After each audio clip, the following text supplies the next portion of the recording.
Kaliwanagan lang po, manifestation lang. Tungkol po yung nangyari kahapon at marami pong kumakalat sa social media na ako'y lumipat na sa majority, hindi po totoo yan.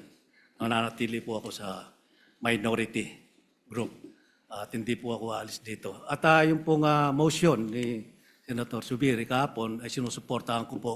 Hindi ko lang po ako nakapagsalita kahapon, kala ko may botohan. Ngayon pala ay wala naman.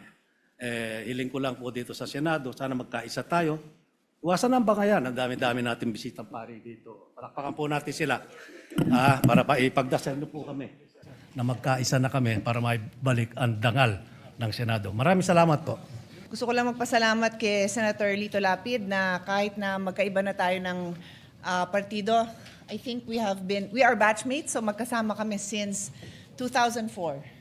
So majority, minority, buwan-buwan nagpapadala pa rin siya sa akin ng Maha Blanca at Suman. Maraming salamat po. Gusto ko kasi malaman mo na mahal kita.